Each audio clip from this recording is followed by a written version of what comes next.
Hello, everyone. Today is Monday, February the 13th. I'm Ryan Hill. I'm John Galantis. You're listening to Clearview Today with Dr. Abadan Shah, the daily show that engages mind and heart for the gospel of Jesus Christ.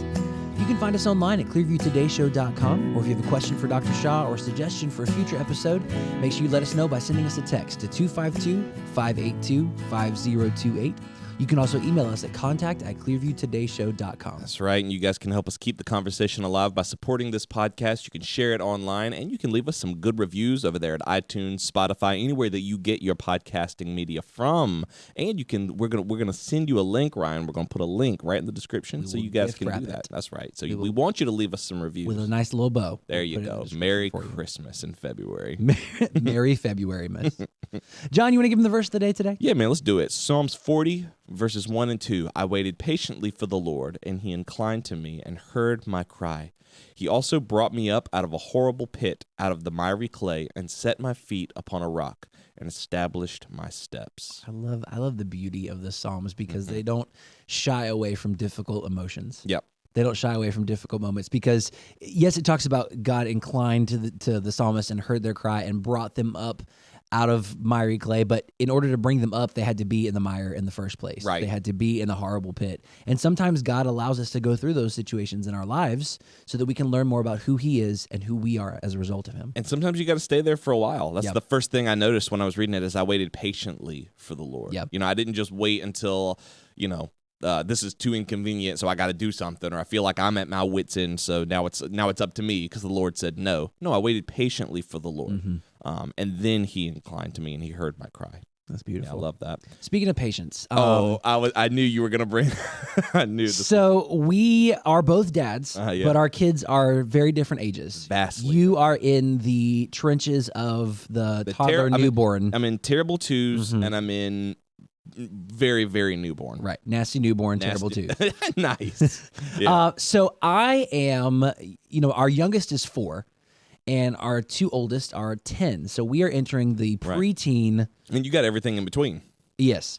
We're entering the preteen realm. Oh, man. So I've got school drama happening. School drama. I've got sports schedules to keep up with. Ew. I've got stinky 10-year-old boy socks to deal with. Is he going through that thing where he absolutely does not want to shower? No, he'll shower. He'll shower. I don't have to, stay on him about showering. He's pretty good about showering, but just like you've been playing ball all day, your socks are going to stink. Yep.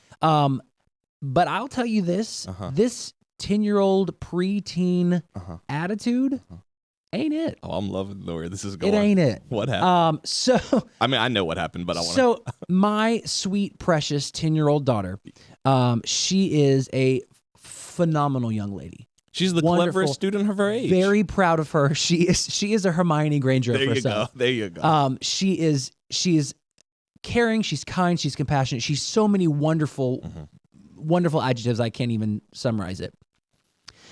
She is becoming more conscious of her appearance. Okay. No problem. Yeah, totally fine. She dresses very cute, appropriate for a 10-year-old. And one morning she's getting ready for school. Recently, one morning she's getting ready for school. She's also on the middle school girls basketball team at her school. Very nice. So she had an away game that day, so she had some extra things to bring to school with her. She had her book bag, she had her lunchbox, she had her water bottle, she had her athletic bag, which with her uniform and her warm-up uniform that goes over her game uniform. Is she staying overnight? I mean, kind of. She has a change of shoes. She has her glasses to remember. And she has we have little watches for them so that they can communicate with us. They're not cell phones, but they're smart devices so they can communicate back and forth with us. She had plenty of time to get all of this ready, but neglected to collect those things until the 5 minutes before we were getting ready to walk out the door. That's how they do, man. And then was frustrated with me. Wait, what? Because I was like, why didn't you do this in the 20 minutes after you got ready? You had plenty of time. So what were you doing? Just chilling? She was fixing her hair. Fixing her hair. Golly. She was fixing her hair. Her hair looked great. But wanted to primp it a little bit. But we forgot glasses. Oh. We forgot the device that allows us to communicate with mom and dad. How do you walk out and forget your glasses? So wait. What? So you and I wear glasses in order to survive in the world. Right. My kids wear glasses, but they don't really need them to go through day-to-day life, they need them in the classroom. They need them to read the board, and they need them to, like, if they're working on a screen or working on homework. Okay. But like playing around, playing basketball, just living day-to-day life, they don't really need them. Okay. So she would walk out the door and not really think, oh, I need my glasses. Okay. So she didn't have her glasses. Didn't have her glasses. Didn't have her watch so she could let mom and dad know, hey, I'm leaving. Hey, I'm at the game. Hey, I'm back home. Didn't have half of her uniform. She had her game uniform. She didn't have the warm-up tracksuit uniform in order to walk out the door. Leaves her lunchbox and water bottle on the table. This is unlike Hartley because Hartley isn't the forgetful one, I don't believe. Is she? She's not usually. I would say this is like Noah because she is like a Hermione Granger where she's like, I've got my books, I've got everything in order, I'm ready to tackle the day and win. Except today she was like Hermione Granger at the Yule Ball because we were more concerned about the hair walking out the door than the things we needed to be successful for that day. With Victor Crumb, Daddy. He's only the seeker of the Bulgarian blashes or something. Here's the rest of that story. So I will often do chapel at the kids' school. Like they have a weekly chapel, and I'll often speak in their chapel. So we're on the way to school. I am frustrated with her because we're already late. She's forgotten half of her things, and we're on the way to school. And now you got to get up there and speak on the things of God. And she's like, I'm really sorry, Daddy. And I was like, through gritted teeth, I was like, don't fuss at her. She's just a kid. Don't fuss at her. And I was like, do you understand why I'm frustrated? She was like, yes, sir. Are all the other kids around for this? The car is very quiet. They're just trying to play like they don't hear you. So we get there. I get up there for chapel. And, of course, I talk about how God loves us and forgives us of our mistakes. So I went up to her. I was like, hey, I'm sorry. I got frustrated. After chapel, I was like, I'm sorry, Daddy got frustrated. That's a nice. Do you understand why I was frustrated? She said, yes, I forgot things that I should have remembered. Yes, but I love you. I was frustrated with the situation. I wasn't frustrated with you. I love you. I hope you have a great day. Play well in your game. I can't wait to hear about it. That's a nice Brady Bunch moment. I'm glad. I love that. There was a little conviction happening when I got up there before speaking in chapel. I was like, I'm about to talk to these kids about how God forgives us and overlooks our mistakes, and I didn't do that with my daughter. That's how the Lord works, man. That's right. Well, I love that for y'all. That was a good. It's a sweet moment, but we're kind of navigating those preteen waters now. So y'all pray for us. Those of you who have teenagers, send tips. So we've got an exciting show planned for you guys today. We're going to grab Dr. Shah in just a second, but if you have any questions or suggestions, send us a text at 252-582-5028 or visit us online at clearviewtodayshow.com. We'll be right back. Are you looking for some new worship music to go along with all these amazing shows here on the Truth Network? Well, today's your lucky day because Dr. Shah and myself and a lot of the rest of the Clearview staff have been hard at work writing for the last few months, and we're very excited to share Clearview's new EP with you, Together Forward. Not only do these songs sound great, but each and every single one of them were born from a place of genuine worship and prayerfully written by our team right here at Clearview Church. It's available right now on iTunes, Amazon, Spotify, anywhere digital music is sold. So make sure to pick up your copy today and let us know how these songs are helping you, whether they're helping your worship band in your church or just in the car or around in your everyday life. Email us at info@clearviewbc.org. You can also support the ministry here at Clearview Church by visiting us online. That's clearviewbc.org/give. Thanks for listening. Now back to the show.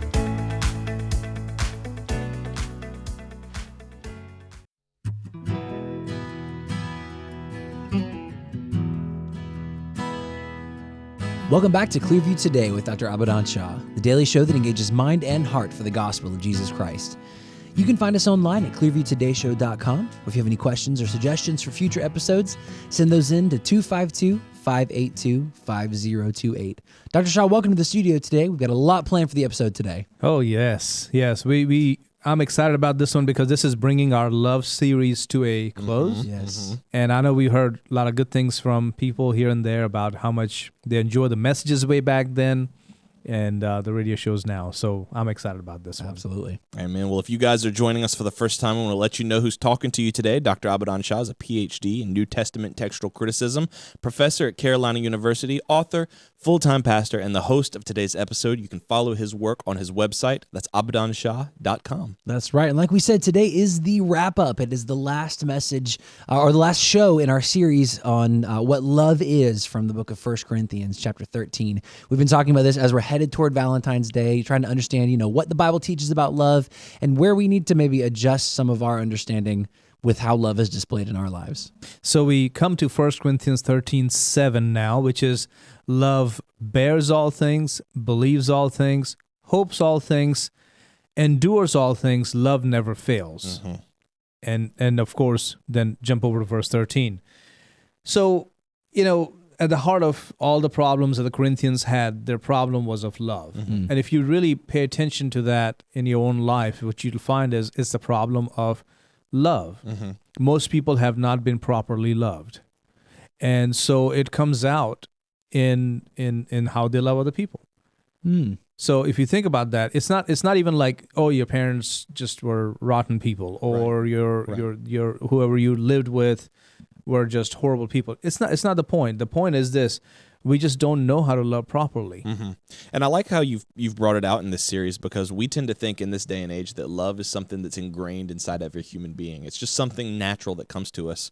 But Paul is showing us here that love has to be taught. Mm-hmm. It's just like you said, these people didn't know how to love properly. Paul was writing to teach them. And Right. I think that's something that we in 2023 need to hear. Yes. That we need to be taught how to love properly. Right. And you're going to hear today that once you see how Christ loves us, Mm-hmm. then you will not try to expose people or suspect people or discourage people or even threaten people. Mm-hmm. You will love them the way they're supposed to be loved. It's interesting that you bring it up that way, because a lot of times we hear about this whole like nature versus nurture argument, Yeah. and it has to do with how you were raised versus the environment that you were raised in. But you said that we don't love correctly because we haven't been loved Right. correctly. Right.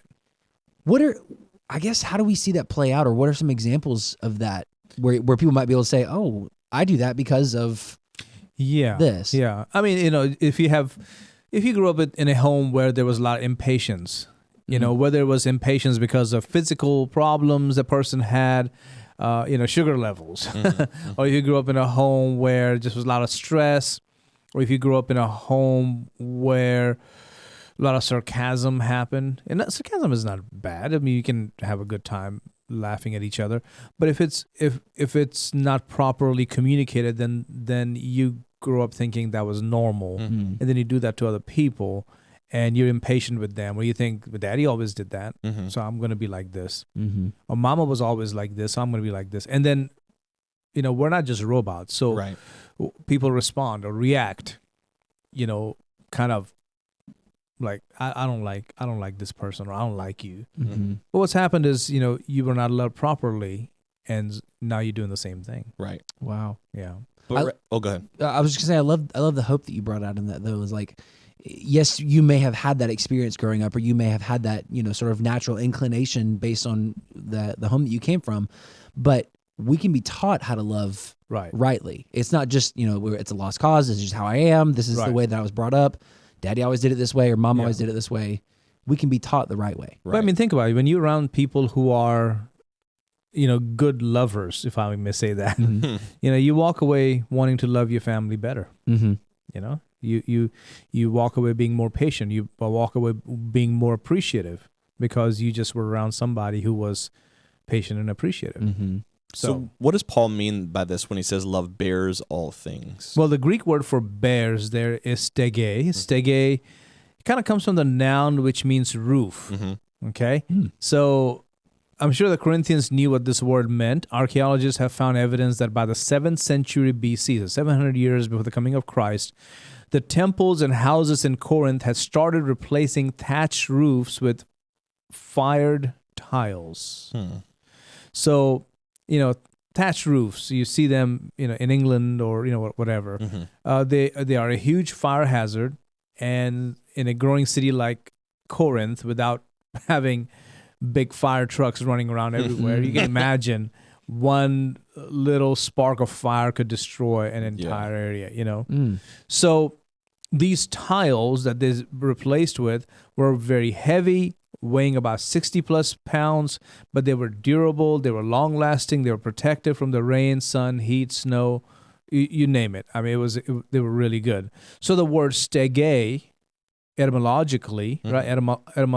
Etymology is like the origin of the word. The word stege took on the idea of covering, sheltering, right, protecting, keeping out, and keeping in. So Paul uses that word. I'm not saying he was saying, like, remember the roofs, but I think what I'm saying here is that's the origin of the word. Right.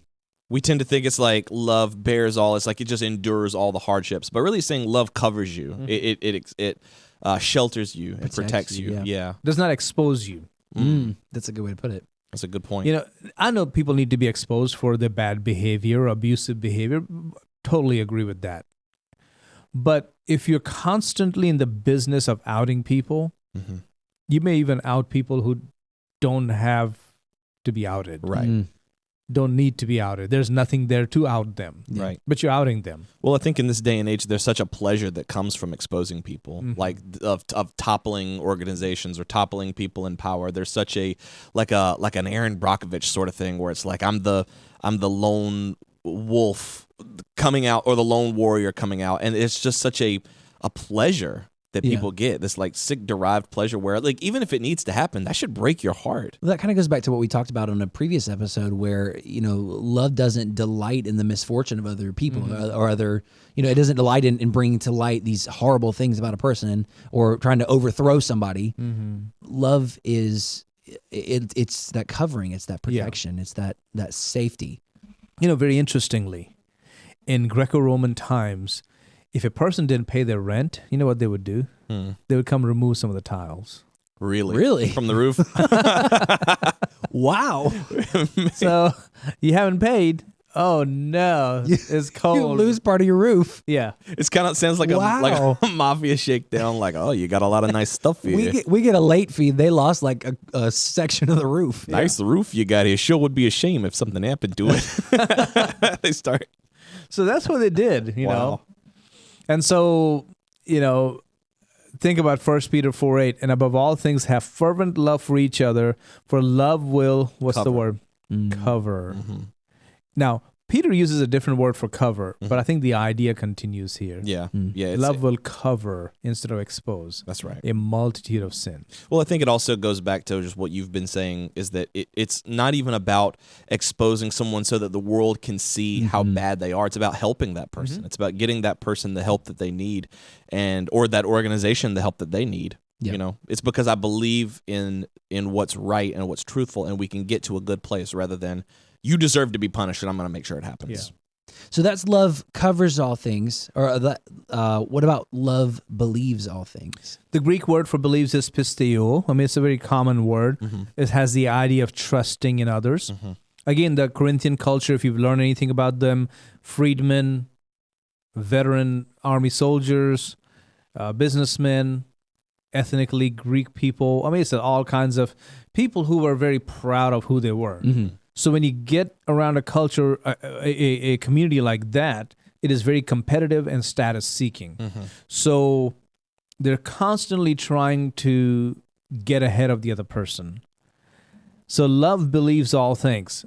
In a culture where there is the mindset of distrust and suspicion, Paul is saying true love believes in the other person. You know, they don't live in the zone of perpetual suspicion, but they're willing to trust people. So in your own home, hey, listen, so there may be bad things that happen in your marriage or bad things that happen in your kids' lives, but don't stay in the zone of perpetual suspicion. Wow. If you do that, you're going to die early. Yeah, that stress, that just constant on edge.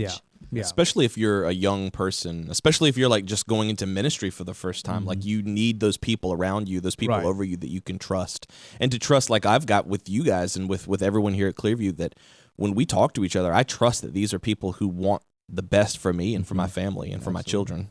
Right. So, you know, ask God to help you. And there will be days that you will doubt. There will be days that there'll be, you know, you'll be filled with suspicions, or the enemy will tell you, hey, are you sure? Are you sure that this person is trustworthy? So you will have your struggles. Having said that, God can help you, heal you, and you don't have to live in this place of non-belief. I love that you bring it back to that sense of trust. You know, trust is it's the foundation of all of our relationships, and without that, it's not. I mean, we're not really loving. Yeah. We're not exercising that love toward one another. I can't think of a single person I love that I don't trust. Yeah. Right. I mean, it's that essential component, that essential ingredient. What was the illustration you used that one time? Like anytime you can say anything about that you want about Dr. Shah. Like I can't remember the way you put it, but you were like, he's He's a good guy, great guy, but just can't trust him. Just can't trust him. Yeah, like he's got a PhD. He's a good guy. He's very nice to me. You can say all these positive things, but the second you said that I can't trust him, you just took everything away from me. Yeah, the positive things don't matter. In church setting, in ministry setting, it is even more vital to trust people.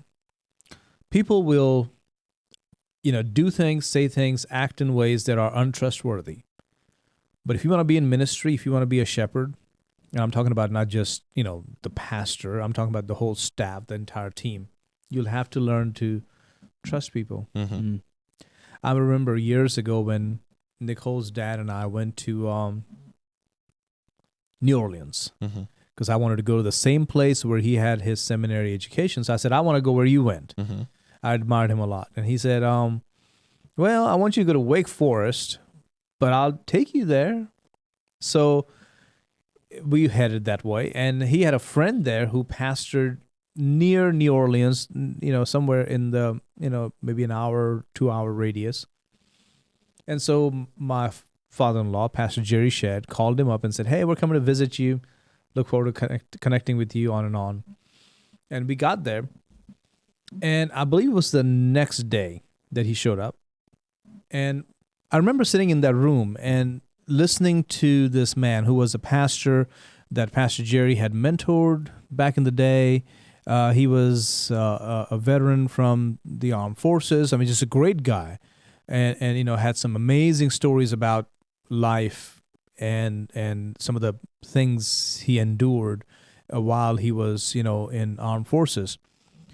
And he spent the next, I would say, as much as 2 hours, just telling me about all the horrible things about ministry. Oh, no. Yes. Ugh.